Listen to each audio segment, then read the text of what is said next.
par quelqu'un qu'on connaît bien ici, M. Bernard Cazeneuve, et qui n'hésitait pas à dire publiquement dans les grands médias nationaux que les collectivités qui joueraient le jeu auraient un bonus financier, seraient soutenues, et les collectivités qui tiendraient à garder le noyau de la démocratie, celui de la commune, elles ne recevraient rien.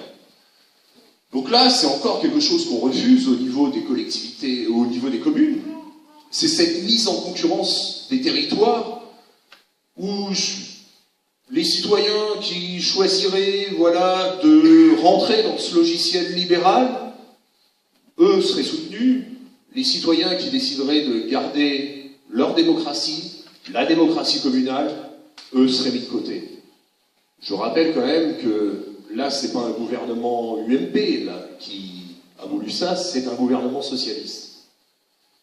Alors, contrairement à ce que pourrait dire M. Cazeneuve, non, des élus, ce ne sont pas des managers. Ce ne sont pas des managers à l'échelle d'une entreprise. Non, des élus, ce sont des élus militants. Des élus qui portent un projet commun. Des élus qui sont au contact de la population, notamment à travers la démocratie citoyenne que je développerai tout à l'heure. Alors concrètement, cette politique territoriale, communale, ça voudrait dire par exemple qu'à l'échelle de la CUC, on pourrait fusionner l'ensemble des communes sans consultation, sans référendum, auprès des habitants de la communauté urbaine de Cherbourg. Autre chose, cette politique d'austérité, cette politique de mise en concurrence des territoires, c'est une attaque très directe contre les services publics communaux. Et les fonctionnaires territoriaux, ce sont justement les acteurs et les constructeurs de ce lien social, de ce vivre ensemble. Un fonctionnaire territorial, c'est pas quelqu'un qu'on paye comme ça, qui serait un coût. Non, c'est quelqu'un qui rend un service. Et c'est quelqu'un qui contribue à ce que notre ville, notre commune, notre société n'éclate pas. Et la logique de cette austérité, de cette lubie de l'austérité, ça serait justement d'arriver à une espèce d'externalisation des services publics communaux qui seraient confiés à des entreprises privées.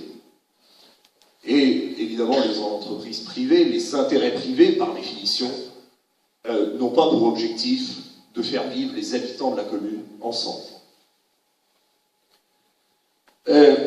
Autre conséquence de cette austérité au niveau local, cette austérité elle a des conséquences très directes sur le bassin industriel de la communauté urbaine. Avec un État qui se désengage totalement de ses responsabilités dans l'aménagement du territoire, dans le développement d'une véritable politique industrielle. Alors là, très concrètement, les exemples locaux, donc ça vous le savez mieux que moi, c'est la casse de l'Arsenal via la loi de programmation militaire qui court jusqu'en 2019 et qui prévoit la suppression de 34 000 emplois sur le territoire national. Inévitablement, Cherbourg sera impacté. Autre exemple de ce désengagement de l'État dans le secteur industriel, c'est le fameux sujet des éoliennes dont on nous promet que ça sera l'avenir de Cherbourg, que grâce à ça, justement, dans le cadre de la concurrence des territoires, Cherbourg pourra surnager. Alors là, évidemment, nous, on n'est pas contre l'emploi, évidemment.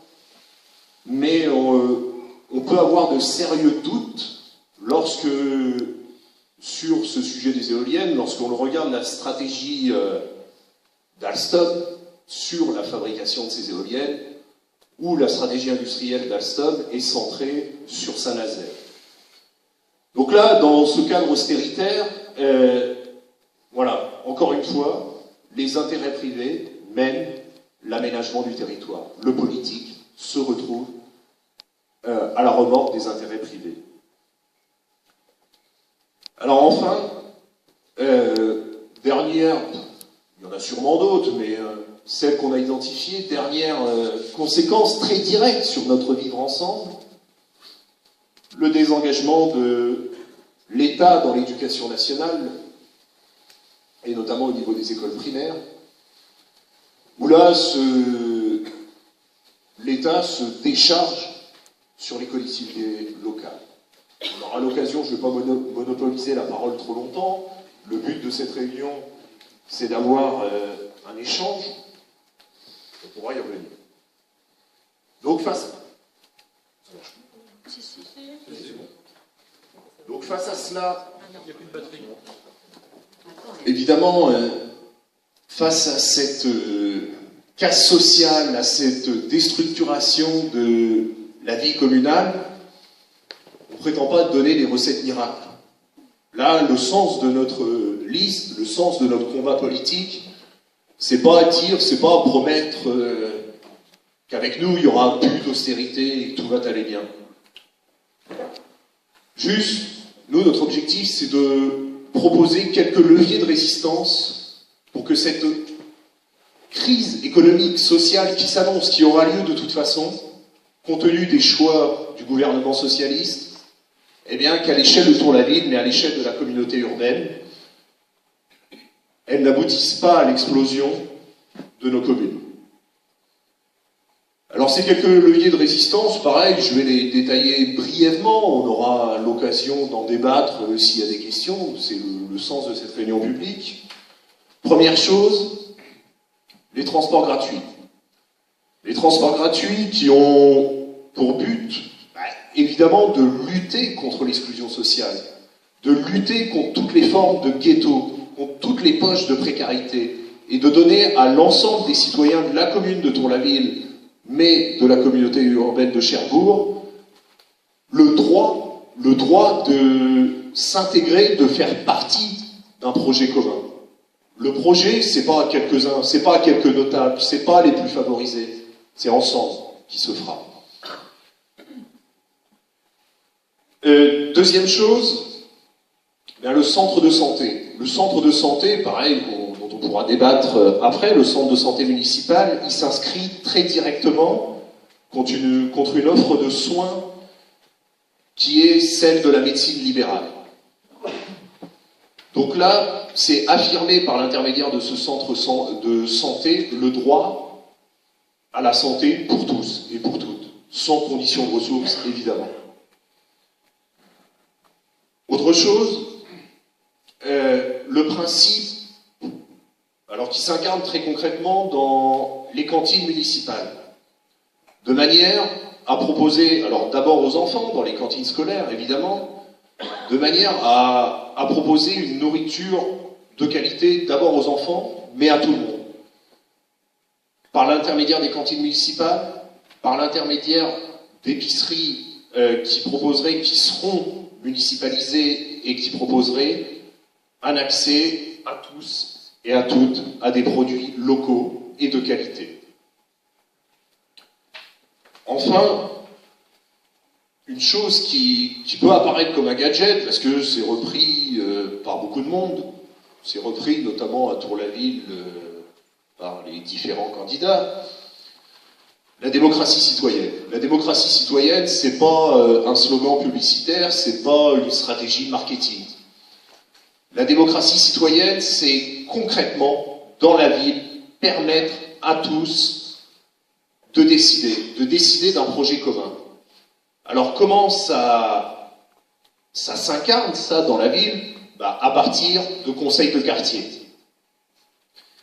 Là, les gens, évidemment, auront un réel budget participatif et pourront décider de leur espace de vie quotidien. Mais la démocratie citoyenne, c'est pas juste décider à l'échelle de son quartier. On n'est pas des Flamands, on n'est pas des Églantines, etc. On est évidemment de ces quartiers, mais on est aussi de Tour-la-Ville. Et de permettre à l'ensemble des Tour-la-Villaises et des Tour-la-Villais de décider ce que l'on fera du budget d'investissement de la commune. Donc ça, même chose, je ne vais pas développer trop longtemps, on pourra en discuter, en débattre après. Le but, c'est pas que je parle voilà, pendant de longues minutes, c'est d'ouvrir des pistes et d'en débattre. Et enfin, la démocratie citoyenne, c'est sur les grands projets structurants, je parle au niveau, par exemple, des transports gratuits, de consulter la population par l'intermédiaire d'un référendum. Donc voilà les quelques leviers qu'on propose face à cette austérité. Alors en guise de conclusion, vraiment l'idée de notre liste, c'est pas de faire un petit tour comme ça, d'animer un peu le débat. Le 23 mars prochain, on sera vraiment à l'heure d'un choix face à cette crise sociale, cette crise économique qui est déjà là, mais qui va s'aggraver. Et là, à l'échelle de Tour-la-Ville, qu'est-ce qu'on aura quand on sera dans l'isoloir, le dimanche 23 mars? On aura une liste socialiste, qui ont fait un boulot honnête jusqu'à maintenant, hein, qui avait cet objectif de cohésion sociale, mais qui, dans le cadre austéritaire, celui qui est décidé par le gouvernement, ne seront pas autre chose que des courroies de transmission de l'austérité. On aura également, alors une liste qui a plutôt une sensibilité de gauche, visiblement, mais d'après ce que j'ai compris, qui se présente avec la motivation principale d'avoir un poste d'élu, enfin qui aurait été vexé de ne pas avoir été choisi comme maire en 2012. Et enfin, on aura une liste UMP qui s'est lancée, alors là j'ai pas très bien compris les idées qu'ils avancent, mais qui se sont lancés dans une surenchère sécuritaire en promettant d'augmenter les effectifs de la police municipale, en mettant des caméras de vidéosurveillance dans les rues. C'est l'objet de leur dernière conférence de presse. Alors vous aurez beau mettre un fonctionnaire de police dans chaque rue, des caméras partout, ça n'empêchera pas la crise sociale qui s'annonce. Voilà, et puis il y a un rassemblement de citoyens, la Gauche debout, initié par le Front de gauche, qui accomplissent simplement leur devoir de citoyen en proposant dans le débat quelques leviers de résistance pour continuer à faire société. Voilà, je ne vais pas trop m'étaler, le but c'est pas ça. Merci de m'avoir écouté, j'espère que je n'ai pas été trop long. Alors maintenant, l'idée c'est de passer au débat, à la discussion, aux propositions, enfin, la démarche des citoyens. Voilà, merci.